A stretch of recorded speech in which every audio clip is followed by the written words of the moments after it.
Honorable Prime Minister of India, Shri Narendra Modi ji, and the Honorable Prime Minister of the Republic of Mauritius, Pravin Kumar Jagnnath, to jointly unveil the e-plaque for the airstrip of Agalega.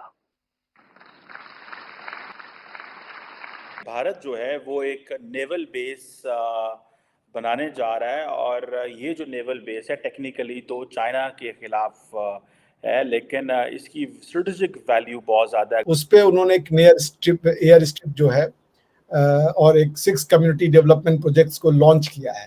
तो अगालेगा जो है एक remote island है जो कि Mauritius का हिस्सा है। ये खौफनाक होगा, ये जो आज मास्क वगैरह देख रहे हैं, आगे पता नहीं क्या होगा, क्या कुछ क्योंकि इंडिया और मॉरिशस का रिलेशनशिप जो है ना वो बहुत पुराना है, इसलिए इंडिया जो चाहेगा वो कर लेगा। जैसे जैसे इंडिया की इकोनॉमी बेहतर हो रही है वैसे वैसे इंडिया अपनी अब उसने 2019 के बाद जो है जब इंडिया ने पाकिस्तान पे सर्जिकल स्ट्राइक की, China's real estate market and its collapse is bringing China's economy down. Modi ji की स्पीड कम होने में नहीं आ रही है और वो कभी कई लोगों से मिलते दिखाई देते हैं और कभी कहीं मिलते दिखाई देते हैं। और इसमें आपको पता है इंडियंस बड़े स्मार्ट हैं। कल हमें या एक दिन पहले 7.6 रुपए बड़ी बिजली, आज रात को सुना है खैर से पेट्रोल भी ऊपर जा रहा है। क्वेश्चन ये है कि इंडिया क्यों चाहता है ये बेस वहाँ पे, ऐसा क्या चाहिए इंडिया को? तो क्या ये अब रुक पाएगा? इंडिया ने जो अपना जो डिप्लोमेटिक फुटप्रिंट है जो बढ़ाए हैं अफ्रीका के अंदर वो इसीलिए हैं। जय हिंद दोस्तों, a very warm welcome to Hindustan special channel. Africa के जिबूती से लेकर मालदीव तक खतरनाक सैन्य मंसूबे पाल रहे चीन के स्ट्रिंग ऑफ पर्ल्स नीति को मात देने की दिशा में भारत को बड़ी सफलता हाथ लगी है। भारत ने अपनी मोतियों की माला नीति के तहत हिंद महासागर में बसे अफ्रीकी देश मॉरिशस के अगालेगा द्वीप पर एक नई एयर स्ट्रिप और एक जेटी का निर्माण पूरा कर लिया है। मॉरिशस के पीएम प्रविंद जुगनाथ और प्राइम मिनिस्टर नरेंद्र मोदी दोनों ही अगालेगा द्वीप पर हुए विकास कार्यों का उद्घाटन करने जा रहे हैं। इस परियोजना के पूरा हो जाने से अब मॉरिशस की मुख्य भूमि से अगालेगा द्वीप का संपर्क बढ़ जाएगा और समुद्री सुरक्षा को बढ़ावा मिलेगा। वहीं भारत को इस एयर स्ट्रिप और जेटी का इस्तेमाल अपने P-8I जैसे सबमरीन हंटर विमानों को उतारने के लिए कर सकेगा।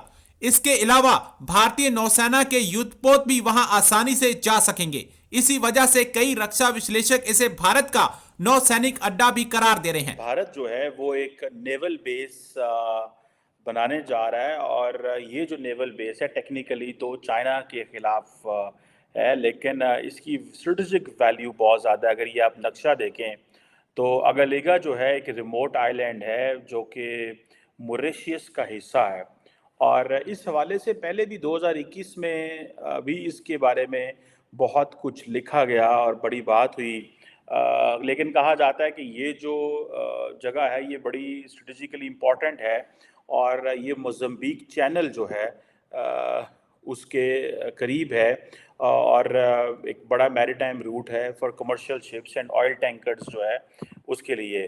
और इसमें काफ़ी ज़्यादा जो जिसे कहते हैं ना tanker traffic, global tanker traffic जो है वो बड़े पैमाने पे गुजरती है। कोई तकरीबन 30% जो दुनिया की टैंकर ट्रैफिक है वो वहाँ से गुजरती है। आप अगर सिर्फ इस मोज़म्बिक चैनल की बात करें तो ये कहा जाता है कि ये एक इंडियन ओशन जो है उसके बीच में और साउथ ईस्ट जो अफ्रीकन कंट्रीज़ हैं मडागास्कर और मोज़म्बिक जो उधर ये मौजूद है, कुछ 1700 किलोमीटर का ये चैनल है और ये जो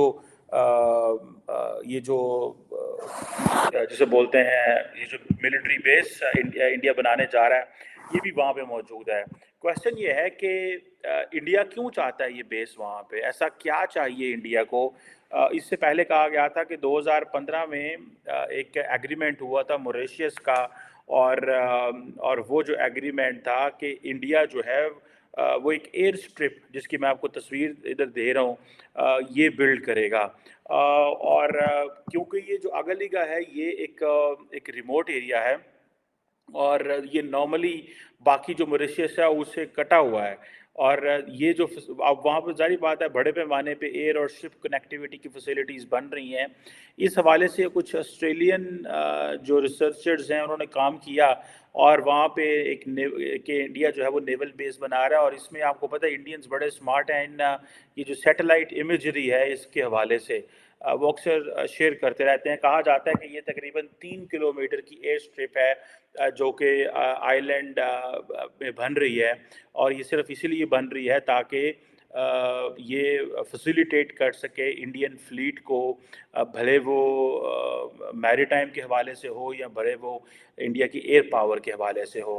अगर इसको देखें कि ये जो डेवलपमेंट्स हैं इंडिया के हवाले से, इंडिया 2-3 चीज़ों के लिए ये करना चाह रहा है। एक तो इंडिया के लिए मैरीटाइम सर्विलेंस इसके लिए बड़ी इंपॉर्टेंट है, देन इंटेलिजेंस गैदरिंग इंडिया करना चाहता है, और इंडिया समझता है कि ये अगर in the presence of China in Africa, देखें रिसेंटली मैंने आपको बताया था कि why Americans are interested to engage with India in Africa, or why Americans want that India should be our main partner in Africa। ये question है ना, क्योंकि वो कहते हैं कि हम अफ्रीका के अंदर जाएंगे इंडिया की मदद से। सो क्वेश्चन ये आता है कि वो जो जो बेस इंडिया वहाँ बनाना चाह रहा है वो इसलिए बना रहा है बिकॉज वो अमेरिका के साथ मिलकर चाइना पे नजर रख सकें इंडियन ओशन के अंदर। सो दिस इज व्हाट अभी जो मोदी जी गए हैं उसमें भी मोदी जी ने भी यही बात कही कि this is the most important relationship for us. और वो जो जिसलिए गए वो उन्होंने दो मेरे ख्याल से एयर स्ट्रिप जो है सेंट जेम्स जेटी और ये अगेलेगा कोई आइलैंड है उस पे उन्होंने एक एयर स्ट्रिप जो है और एक 6 कम्युनिटी डेवलपमेंट प्रोजेक्ट्स को लॉन्च किया है। तो I mean it's like this, एक एयर स्ट्रिप है और एक 6 जो है अलग अलग कम्युनिटी डेवलपमेंट के प्रोग्राम हैं ऑन अगेलेगा आइलैंड। सो दोनों लोगों ने मिलकर, यानी कि जो अभी वहाँ के प्रेसिडेंट हैं प्रवीण जुगनाथ जी और मोदी जी ने मिलकर के इस डेवलपमेंट प्रोजेक्ट को इनॉग्रेट किया। So this is all about the relationship between Mauritius and India.